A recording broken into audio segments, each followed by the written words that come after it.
What's going on YouTube? This is VG Divine with GamerFusion.com, bringing you part 3 to my how-to Demolition series. Again, the graphic is here just to give me a place to kind of introduce myself. This series is here to make you a better Demolition player. And right away we're going to start off with the spawns of my team here. Nothing really too unusual here to speculate, just kind of ordinary split here. Split all kind of in even directions, two up the middle, one left, one right. And we're actually going to back it up. Fly across the map here on Summit. We're actually going to see the opposing team spawn, which the offensive spawn here is actually pretty creative. Not creative, but it's the right play by them. Send 2 inside, and actually 3 pretty much going to B. Because on this map, B is the spawn you would like to have. And we're actually going to jump on board here with Reptar Backpack is his new gamer tag, and see how he kind of plays this first round. And what I like about his play is kind of where he plays and how he maneuvers the map and the decisions he makes and how he makes them. And a lot of them revolves around spy planes and everything like that. So now we're actually jumping on board with a player from the opposing team. I could not tell you his gamer tag. I don't know it, and I didn't ask him if I could use his on camera. So, but he's actually, you see, going to shoot down a spy plane and very smartly move in to plant the bomb here at B. So now this first round, something I do want to note really quick is that this first round is a lot of sky cams, just much like you're seeing now. Each round I kind of used a different technique to show different things, and I want to know what you like. But anyways, let's talk about the gameplay some more. This shows you how they have A planted, and kind of how once they plant this bomb, there's only one additional person that goes to this plant, because A is not the plant you want, and we were playing a good team here. So we're going to jump on board with me as I defuse this bomb, and we're going to see here how I'm pretty much the only person controlling this right side. Right now, I believe Reptar is behind me, and you're actually, yeah, that might have been, I don't know, I'm not sure, but you all will see how that most of this game I'm solely on the right side here.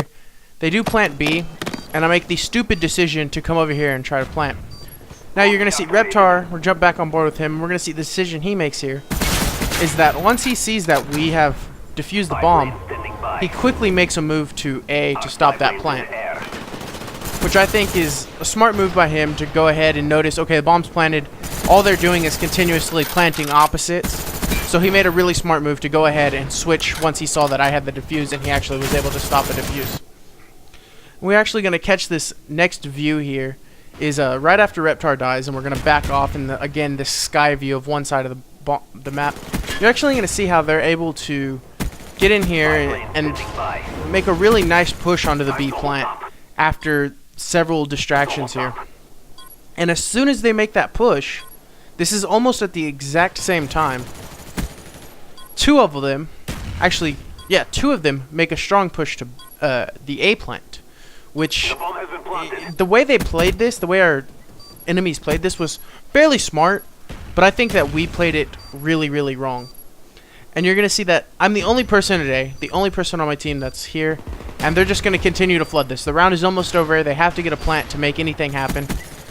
And you're going to see I'm the only person here. I've died. I died trying to defuse. And so now Tapeless Reptar is the only person here. And all at the same time, while we're over fighting that fight over on the A side, this is what's happening on the B side. No picture-in-picture because once the A-bomb is pretty much done at this point in time, and they really don't have a... Or we get the defuse on it, but the way they set up B here is absolutely perfect, and I think you almost can't do it better.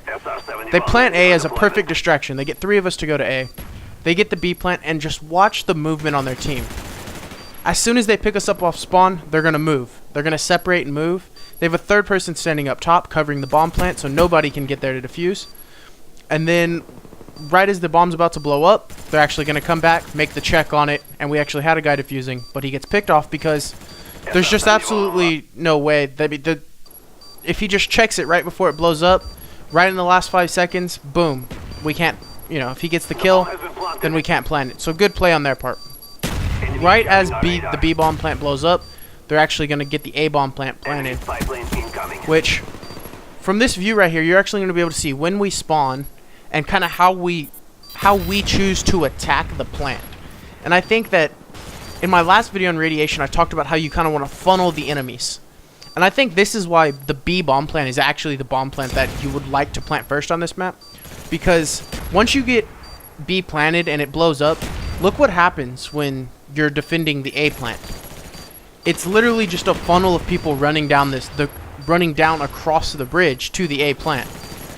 That A plant is so easy to get once you have it planted and you have 2 or 3 people there. You get 1 person upstairs, 2 people firing guns from your spawn, and it's game over. So now we're going to jump into the next round here. We actually did lose the first round, so we're down here 1-0. And here is our offensive spawn.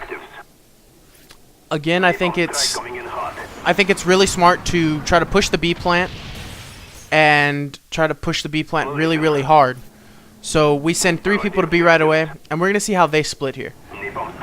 And you can see that they actually do send 3 people to B.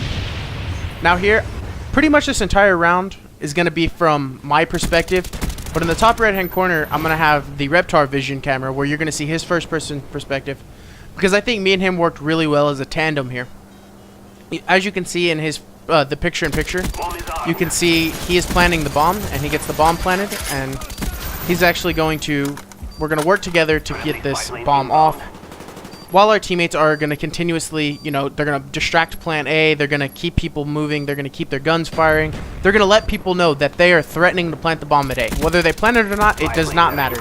It is completely irrelevant if they plant that bomb right now, because all that has to happen is the B bomb plant go off and we get it. Because once that happens, you're going to have 5 to 6 minutes to get the A plant, and as I've already talked about, the A plant is really, really easy to defend. So you're gonna see Taylor play it really, really smart, and you're also gonna see the way that I kind of play this is relatively smart on this first plant. And then again, you're gonna see me in a few minutes once we get A planted again. You're gonna see me jump into that camera where it shows that funnel effect, where the A plant is just so easy to have that just straight line of people to just sit there and pick them off and keep putting them back on respawn. Because that's what you have to do as a Demolition player, is continue to get the other team on respawn. Because once you get them on respawn, then you're just able to plant the bombs, you're able to defend bombs. So there's definitely a lot of killing that needs to happen in Demolition. And I think being able to play the objective smart and being able to do something like I did right there and get to A and realize you have a teammate behind you that's planting the bomb. So I'm going to push up here, and I'm just going to fire into their spawn. Whether there's somebody there or not, it doesn't matter. Fortunately for me, there were 2 people there. So I continued to, hold it down and let my teammate plant behind me. Now, keeping Reptar's picture in there, you can actually see he's inside. Oh, right, now he's not. There he is. He's back inside. And he's going to be able to hold down that inside while we do have those 2 or 3 people coming from our spawn continuously and hitting this funnel effect. Because if you just watch what they're doing, they're just running straight to us down that ramp. It makes for an easy, easy plant. This third and final round is actually something that I hope you guys like. It's kind of hard to coordinate. Oh, you're going to see the spawns again. Again, nothing special, but I do like to show them because I think they make a difference in a round. I think the way you move out of spawn is very... it should be very systematic. It should have a purpose. You should have a reason you're going to where you're going, and so I'm always going to show these spawns. And I'll show their spawns also. And you're actually going to notice something different from them from here. Their first offensive round, they sent 3 people to B and 1 person to A. They actually split even here. Now, this is the difference, is actually there's no game sounds, so all you're going to hear is my voice. And I guess I could change that, but that's irrelevant. This is all 4 of our cameras on one screen. So you can see Divine is in the top right-hand corner. B-Veil is in the bottom right-hand corner. Garmin is in the bottom left. And Reptar is in the top left. One thing I want you to really notice between the difference in this round right here and the first round that we lost is the amount of people and what we are stopping. if you go back and watch my Nuketown video, which was not part of the how-to series, I say that you want to cut the map in half. You want to cut the map in such a way that the opposing team has to run into a gun. They have to have a gunfight to get to a bomb plant. And if you watch all 4 of our cams, and what we can see is actually Reptar is actually up top on balcony, consistently watching the left-hand side, making sure that nobody goes left. Garmin's actually sitting down low inside, watching the middle door, the main door to the computer room. And if anybody comes in there, he'll call it out. Taylor will know. Nobody's going to get through. B-Veil is actually sitting down low on Ice Path, making sure that nobody's going to come to A. And he's actually using a shotgun, which is kind of a poor choice on him, but he does work with it, so it doesn't matter. And then I'm kind of playing the back and forth role. If you actually watch my cam and B-Veil's cam, anytime B-Veil dies, I'm actually going to move to the window to cover A. So once he dies, I'll move over and watch. He dies again, I'll move over and watch. And I think he dies about 3 times, and I move over every time except for the last. And I think actually because I think I've gotten a call out from Reptar because I actually double back to B. So I think I got a call out or something, and that just happened. But like I was saying, this is all kind of new experimental things for me. Tell me what you guys liked about do you like this 4-person camera thing? Do you like the sky cams? Do you like a combination of all of them? Do you like the more just first person, that picture-in-picture, just kind of first person, maybe show you somebody else's cam, a different area on the map? Let me know what you think in the comments below. I really appreciate I appreciate everything you tell me. If you like the videos, let me know. Leave me a thumbs up. Anyways, I am VG Divine. Thank you for watching. Go check out GamerFusion.com.